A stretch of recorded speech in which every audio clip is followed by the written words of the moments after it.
dan drafting phase. Oke. Ini dia yang kita tunggu secara langsung. 1-1, respect for Nino tidak akan dilepas. Tapi apakah Pakuito akan dilemparkan? Secara data statistik, Pakuito ketika dipick dari Aura Fire, kemungkinan besar akan ada di tangan dari Fluffy. Benar, sebagai XP laner. Yap. Jarang kita melihat ada di tangan Hai, tapi pernah dipakai oleh Hai. Dan tahan dulu, Julian masih di respect band juga ternyata. Adalah salah satu hero favorit untuk Udil dengan perform dia yang luar biasa untuk Juliannya, win rate-nya di atas 70%. One band pastinya di sini udah di nerf juga, One masih tetap menjadi hero yang powerful banget. Masih tetap banget. Kenapa? Karena untuk One sendiri ada celah yang bisa dikeluarkan, ada celah yang bisa dilakukan. Tapi Fanny menjadi satu sosok yang harus dihilangkan bola. Ya, ini masih tetap sih buat Fanny-nya ya.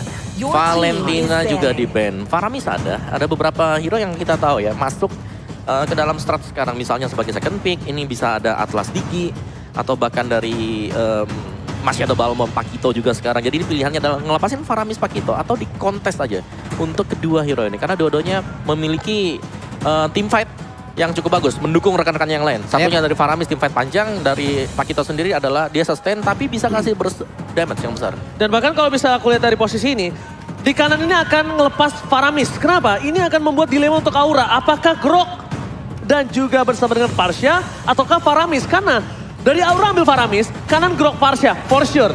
Bukan Grok Parsha lagi, dan di kiri kita lihat Kabuki ini agak sedikit sulit. Sulit, kenapa? Ketika dari seorang Beatrix-nya itu agak di nerf, membuat Kabuki sedikit kehilangan arah dan respect hero nyaman Udil.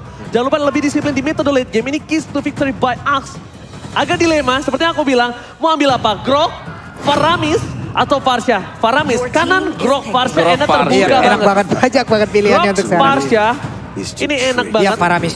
Dan kalau misalnya di kiri dia ambil Cloud, ya kan? Atau mungkin dia mau Grok sama juga dengan satu buah Cloud untuk Nino. Banyak banget opsinya, ini tergantung gameplay apa yang akan dimainkan oleh Alter Ego. Ini masalahnya kalau emang Grok Parsha, all Grok but Parsha. gold. Tapi Udah itulah yang aku memang- prediksi. Yep. Karena Grok Parsha ini bakal enak banget untuk nge-counter Faramis dengan instant burst damage dan key to victory by Axe to Alter Ego. Oke, ini dia. Nino memenangkan landing pass atas Kabuki dan juga waspada potensi terjadinya apa tadi itu. Prioritaskan hero nyaman di nomor P dan Sally Boy mendapatkan snowballingnya Om. Ya, Sally Boy. Sally Boy, oke. Sally Boy, apabila Sally Boy bisa menahan dari seluruh hasrat ataupun adrenalin yang dimiliki, apakah ini akan menjadi perjalanan yang sangat-sangat nyaman untuk mereka? Seharusnya ya, karena kita tahu Sally Boy dia biasanya masuk ke late game, ke pick off. Ini yang harus ditahan oleh Sally Boy juga. Tapi tahan dulu, ada Akai bersama dengan Matilda yang diamankan oleh Aura Fire. Jadi kalau kita melihat draft Aura Fire, mereka bermain sedikit lebih defensif. Betul. Sustain. Ada pertanyaan besar, kalau Apa? dia buka Akai di pick yang ketiga, Grok bisa dimainin Pai loh. Kita Bisa. bukan ngambil ke arah roamernya, tapi Grok ini bisa dimainin Pai untuk Leo Murphy diambil seorang Digi di roamernya. Tapi itu just in case mereka ingin bermain dengan safety. Yang aku tahu, tipikal permainan Alter Ego itu bermain agresif. Dan ternyata tidak ada bermain pasif atau defensif. Ya mereka all in. Mereka all in, Esmeralda untuk di sideline. Ini 3 hero ini sangat menutup screen altar. Dan juga ya Grok Parsha kita udah bahas tadi mungkin sebelum draftnya bahkan. Grok Parsha adalah hero couple yang bisa cepat sekali untuk melakukan clear wave. Dari mid minionnya pasti langsung clear dan Parsha dengan Wings by Wings ini bisa nge-backupin dari arah gold lane-nya. Jadi memang masih disembunyikan dulu untuk gold lane dari kedua tim ini. Dan kita tahu bagaimana marksman yang bisa dipergunakan sekarang juga sudah mulai cukup jarang. Dan ini dia, dari fase untuk second ban phase. Marksman bisa di ban Melissa, ada Cloud, ada... Banyak banget. Ini Banyak sekarang jangan tutup Melisanya. Kalau misalnya Alter Ego ingin bermain dengan agresif, jangan tutup Melisanya. Ambil Melisanya? Ambil Melisanya enggak juga, tapi karena Nino lebih power menuju ke arah Cold gak sih? Nah, ini bisa menjadi banyak pilihan bahkan untuk mereka. Oke, Dairat seperti biasa. Sudah pakemnya, sudah di atas kertas. Esmeralda diamankan, Dairat dihilangkan terlebih dahulu. Sekarang Marksman belum terlihat sama sekali. Kanan, ini bisa tutup ke arah Yuzong. Kenapa? Yuzong belum tentu untuk Fluffy. Bisa untuk Kabuki. Counter dari Farsha. Tergantung. Betul. Apakah mereka mau bermain seperti itu? Karena yang aku tahu, dengan template Yuzong Farsha itu memang agak ke counter. Oke. Iya kan? Tapi kalau dia kiri pakai Yuzong, kanan ada Farsha, kanan ini pakai Cloud, sama-sama main ke backline. Itu Iya sih. silam. Ya, Team fight silam namanya. ya tapi mungkin dari draftnya sendiri ya, Faramis Matilda Aka ini kan masih less damage. Jadi dengan penambahan dari Yuzong sendiri juga bakal merepotkan untuk Aura Fire nanti di late game. Mereka memiliki badan yang oke, Ya. cukup. Tapi di mana damage-nya? Nah itu dia. Bergantung kepada satu hero untuk melaksanakan atau menghantarkan damage terus-terusan. Ini nggak bakal worth banget sih. Sayang banget harusnya, tapi Benedetta. Benedetta kiri Cloud. Kiri harus Cloud. ban Cloud. Tapi ya pemaksaan untuk Yuzong juga bisa masuk di sini. Bisa. Bisa banget buat masuk. Lapu juga masih ada sebenarnya kalau mau dari Lapu nambah Fluffy main damage ya. Lapu lagi. Lapu bener. Satu Bloodlust sisanya item defense itu masih oke banget buat Lapu. Kiri ban Cloud. Paksa keadaan ini pakai hero-hero yang mungkin bisa digapai sama tim Aura Fire. Matrix gak sih nanti? Maybe Matrix keluar, Melissa keluar. Gasya. Gasya for Sally Boy. Menarik ya. Cloud ini Gasya. kebuka loh. Ya Cloud bisa diambil sekarang. Tergantung. Cloud atau jungler terlebih dahulu. Macam Kailing. Dan ini ada komentar dari Jonathan Liandi. Alter Ego yang sangat roller coaster. Tapi mulai akhir-akhir ini di mana dia mulai menemukan tempo permainannya. Yap. Apalagi ketika week-week akhir di regular season. Ya. Udah mulai terbentuk komposisinya Pak Pulo. Komposisinya kebentuk, komunikasi mereka semakin kuat, chemistry semakin tinggi. Kalau masalah kalau chemistry kita udah tahu lah ya. Mereka udah berseason bersama-sama gitu loh. Betul. Kalau untuk ngomongin masalah chemistry, kayaknya ini bukan menjadi masalah utama lagi loh. Ya, Berarti tapi- mereka hanya kehilangan jati dirinya, kehilangan identitasnya, dan mereka harus menemukan itu kembali. Ya tapi itu dia Melissa yang Melissa keluar lagi. sekarang dan pasti akan sangat merepotkan Brody. ya. Andai memang Yuzongnya pun nongol, Yuzong adalah salah satu hal yang bisa menabrak Melissa sekaligus loh. Karena Melissa cuma punya Volin. Tapi nggak jadi. Tapi Kalau nggak menurut gue nggak jadi. Ini harus Brody dia. Dia harus Brody sama lapu-lapu kalau menurut aku. Atau enggak ya Yuzong Brody. Kalau misalnya mau tetap Yuzong Brody. Dia butuh instant burst damage. Dia butuh menghancurkan frontliner dari Alter Ego. Atau mungkin dia mau main Beatrix. Oke, Beatrix. Beatrix. Fredrin ternyata. Oke. Sisi Nah. punya. Oke. Ada Beatrix juga yang oke lah memang Beatrix di nerf tapi dari Nibirusnya.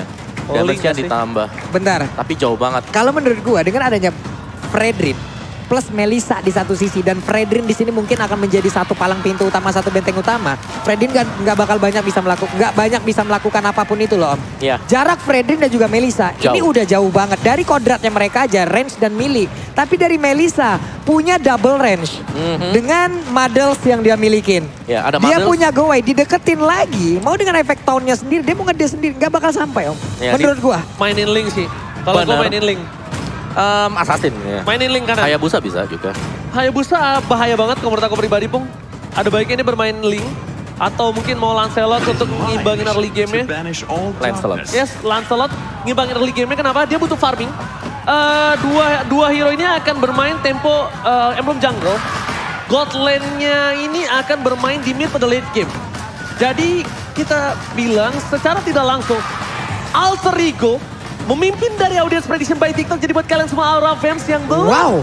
vote Aura Fire langsung ke official media dari MPL Indonesia di TikTok Oke. untuk support lewat voting Mbak Pulung. Langsung aja kalian berikan predik kalian ya. Karena nanti ya kita di sini pun akan memberikan predik kita juga. Jadi buat kalian pendukung dari Alter Ego, pendukung dari Aura Fire, dimanapun kalian berada, satukanlah suara mendukung tim andalan kalian masing-masing. So, tanpa berlama-lama kita menuju ke line of down pembukaan babak playoff MPL Arena. Mana tepuk tangannya? Inilah semangat yang ingin kita saksikan, yang ingin kita rasakan secara langsung. Wow. Dan udah tidak bisa dibendung lagi. Sebentar lagi kita bakal menyaksikan pembukaan match yang kerat. Langsung ini dia. Go to the line of down. Oke, mungkin kalian yang ada di rumah sudah mendengar ya.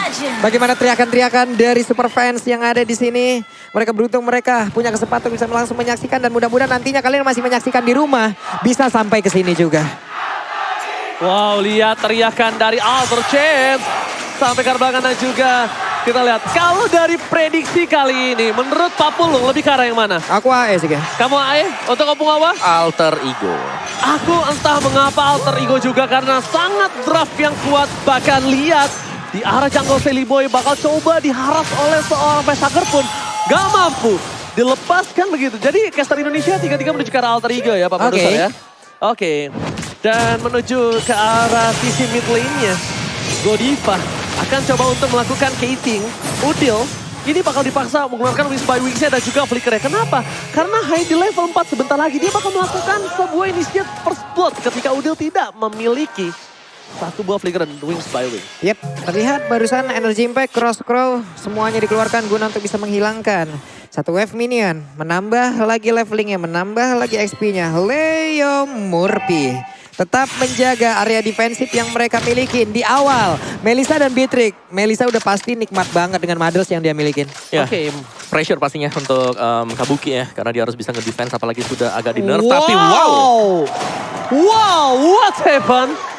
Aura Fire kali ini harus coba untuk menampar para caster. Kalau draft mereka ini bisa mengalahkan draft dari Alter Ego. Karena all caster Indonesia-Inggris menuju ke arah Alter Ego by draft pick.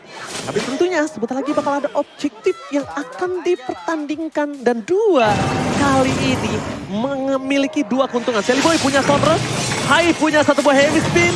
Bahkan di depan sana, Hai seorang diri, Godiva is coming up, Pai. Dan satu buah retribution tidak berhasil didapatkan oleh Pai. Ke altar dibuka, Leo Murphy seorang diri dan Waters. Save for the day. Dan masih ada flicker Pak Pulung. Cukup berani untuk menahan badan di belakang. Ada waktu yang memang sedikit terbuang juga di area tersebut. Tapi Leo Murphy berhasil menghadang beberapa player untuk tidak mengejar ke arah rekan-rekannya. Dan menjadikan dirinya loh pusat perhatian dari Aura Fire. Hanya saja sebelumnya Pai.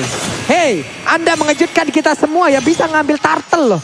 Satu buah Stardust Dance. Itu dia ternyata dengan sedikit jogetan dari Esmeralda. Esmeralda. Oke. Oke, biasa. Untuk pembuka aja.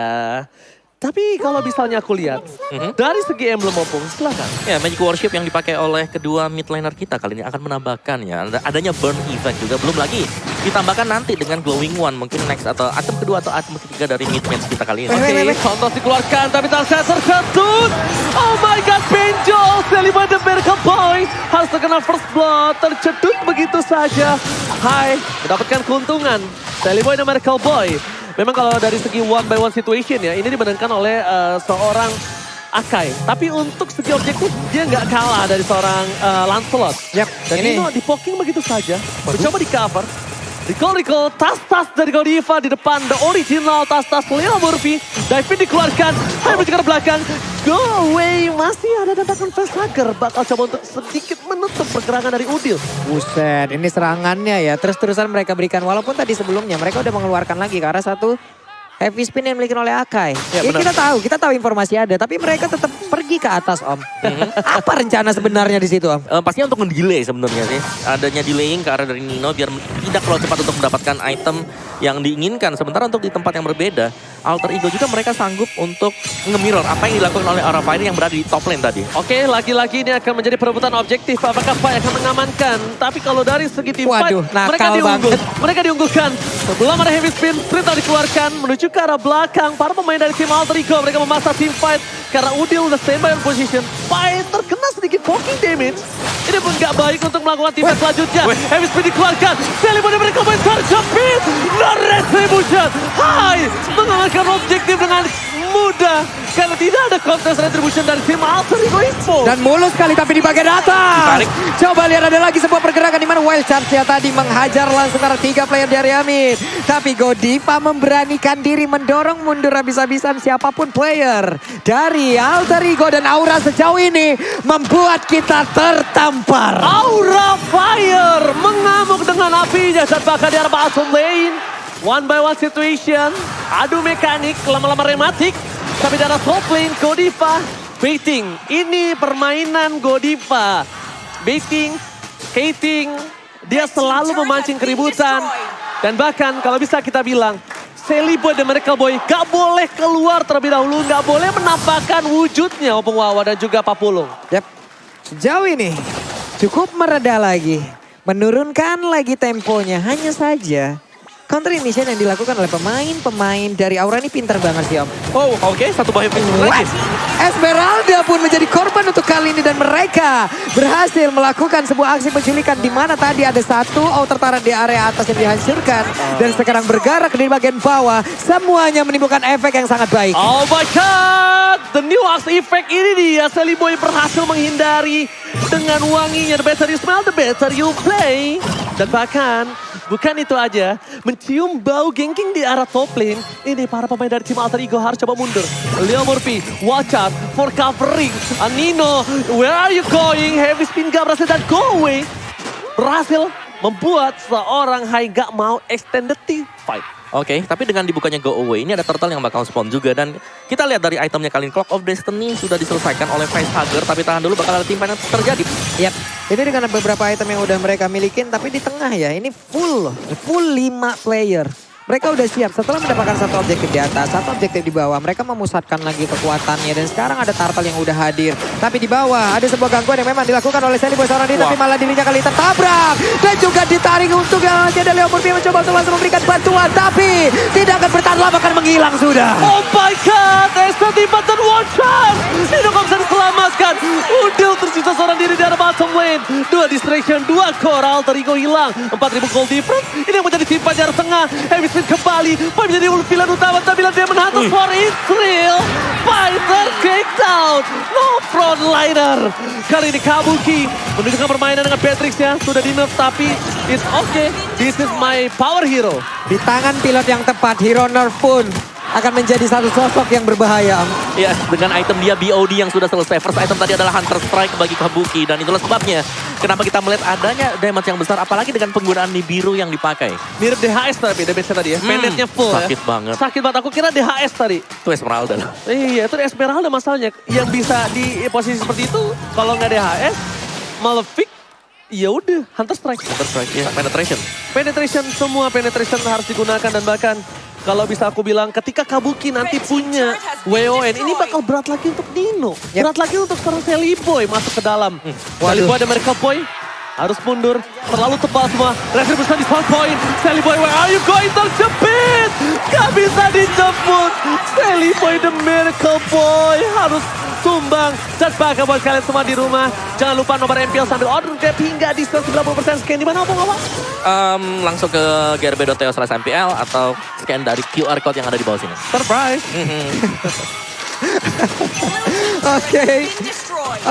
Oke. Ini untuk sekarang, kalau kita anggap ini adalah sebuah buku, Aura Fire udah bisa memiliki halaman pertama, membuat daftar isinya, membuat isinya. Hanya tinggal rangkuman terakhir nih. Waduh Iya ya. kan? Ya karena dari Sally Boy dia terpick off 4 kali loh. Iya. Dan ini hampir gak ada ruang gerak sama sekali sekarang untuk Sally Boy. Betul, ini Sally Boy terlihat untuk efektivitas skill yang dia miliki. Semuanya terbengkalai loh. Betul. Untuk pancernya, untuk Phantom Execution-nya, untuk Jaiton Rose-nya. Semuanya bisa digocek oleh pemain dari Aura Fire. Karena masalahnya ketika Sally Boy menggunakan Lancelot, emang tujuan utamanya bukan untuk melakukan power di team fight. Yep. Power di farming. Power di farming dan pick off ke arah backline. Itu tujuan utama dari seorang Lancelot. Tapi masalah utamanya di sini dari early aja mereka dipatahkan. Yep. Sedangkan Lancelot itu adalah hero early. Mid to the late game akan cukup terseok-seok dan ini cukup mengandalkan 3 hero kalau menurut aku. Dia sangat mengandalkan Parsha, Gok, dan juga Pai. Kenapa? Mereka harus membuat Nino menjadi free hit. Pai melakukan distraction dan bahkan lihat damage yang diberikan oleh seorang Kabuki terlalu sakit. Pai hanya bisa memberikan waktu berputar, berkutat di arah yang sama tanpa bisa dijemput sama sekali. Wow. Melihat adanya satu buah Lord yang sudah didapatkan Aura Fire bergerak ke arah bottom lane dan lihat 9-0 point kill. 9-0 loh poin killnya loh. Ini benar-benar kita sejauh ini ditampar dari apapun yang udah kita prediksikan ya. Benar. Tertampar habis-habisan. Karena Aura Fire mereka tim fight-nya rapi banget tadi ya. Fredrin yang bisa ngehalau 4 pemain dan Esmeralda waktu kelihatan. Itu yang jemput 4 orang sekaligus. Kalau dikalkulasikan damage mereka kurang. Tapi mereka pick off satu persatu. Mereka tahu 5 versus 1 masih ada damage. Tapi untuk baku hantam mungkin mereka agak sedikit kekurangan. Sally Boy, The Miracle Boy. Kali ini tidak boleh masuk lebih dalam lagi. Dia nggak punya purple buff. Pai memotong cutting minion dengan cukup baik di tengah. Tapi Pai harus coba rotasi langsung ke arah atas. Kenapa? Kalau dia ke arah bawah, ini malah tempat para pemain dari tim Aura Fire berkumpul. Yap, ini hanya tinggal bagaimana nanti Aura Fire untuk Oh, dia mendobrak potong. habis ya. Dia potong di base nih harusnya. Waduh. Apakah Pai pulang atau dia potong ke arah base? Potong ke arah base. Potong ke arah base. Yes, dan bakal lihat Final Strike masih bisa ditanggulangi oleh seorang Udil. Ini masih bisa ditanggulangi dan dia bakal coba dipotong satu wave di tengah untuk seorang Pai. Pemotongan yang bagus membuat Aura Fire gak bisa masuk lebih dalam lagi untuk wave selanjutnya. Nah ini yang gue sebutin tadi, ini yang harus dilakukan oleh Aura Fire adalah hanya garis akhirnya. Masalahnya Alter Ego Esports punya 2 high ground loh. 2 high ground yang sangat-sangat baik Melisa. Punya jarak yang jauh banget. DPS-nya sakit luar biasa. Sementara untuk Parsia itu sendiri. Tapi sekarang coba lihat Painya Boge Karamana. Paling Starmoon. Ditarik lagi oleh Facehugger. Yap, dan bener aja. Namun Paija masih bisa selamat sejauh ini di time oleh Lenapati. Tidak kena. Tidak kena. Lionel Pai! This is it, gocekan maut. Flicker dikeluarkan. Baik time dilakukan. Pai, can you do it? Can you still survive? Dan Pai still survive. Oh, the top lane. Tidak terlalu lama. Tapi it's okay, no problem. Itu waktu yang mahal dikeluarkan oleh seorang Pai dari top lane. 10 poin kill tanpa balas satupun sejauh ini. Memutar otak jauh lebih keras. Itulah yang harus dikeluarkan oleh Alter Ego Esports. Let's go by UBS Gold. Opung awas silakan. Yes, Kabuki masih berada di atas sana. Dan cukup jauh jaraknya dibandingkan dengan Nino ataupun bahkan dari Hai sendiri. Jadi ada perbedaan satu item yang dimainkan oleh Kabuki. Dan Beatrix dia dengan pemberian damage yang sangat besar sekali. Ini berarti bahwa dari kontes Lord bisa di-start oleh Aura Fire dan mereka bisa memancing Alter Ego untuk masuk ke sana. Karena team fight, bicara dengan kehadiran dari Fredrin, memang dia lemah untuk hero range. Tapi untuk hero melee dia sangat kuat. Oke, Lord penentu. Kalau menurut aku pribadi, ada yang cukup berbahaya Fluffy. Terlalu dalam. Tapi itu distraction yang dia lakukan. Bahkan para pemain dari tim Alter Ego, mereka tidak ada yang bisa menuju ke arah Lord. Sedangkan itu 2 player di arah top lane. Alter Ego bakal coba untuk mendorong wave mereka. Mencoba untuk melakukan distraksi. Leo Murphy memberikan informasi ini saatnya untuk Nino pulang. Lordnya cukup penentu, kenapa? Best turret kemungkinan besar hampir Hancur. 50% hancur dari bottom lane. Apakah mereka bisa melakukan defensif? Karena dari segi Udil, ini dia belum memiliki keunggulan. Dia tertinggal 3 level dari seorang Hai dan juga Kabuki 2 level. Ini dia Facehugger Opung. Ya, untuk Facehugger sendiri dengan Faramis yang dipergunakan ya. Dan ya kita tahu bagaimana assist dari Facehugger sendiri. Dia bukan mid laner yang mencari point kill. Dia lebih ke arah team fight dari Aura Fire. Dan itulah yang dilakukan secara terus-menerus. Pick off, main 5, bahkan berhadapan ganking 4, ganking 5 yang sering dilakukan oleh Aura Fire. Yep. Oke, tapi Sally Boy akan mencoba mencuri sedikit celah kecil di arah Volting. Best turret akan dipecahkan dengan pasti. Tapi Alter Ego di arah bottom lane, mereka masih ada sebuah high ground defensif dari Udil dan lihat Manov dari seorang Nino. Tapi Alter Ego, lihat Sally Boy dan mereka Boy bakal coba untuk melakukan best race. Tapi nampaknya apakah Aura Fire terlebih dahulu mengamankan Aura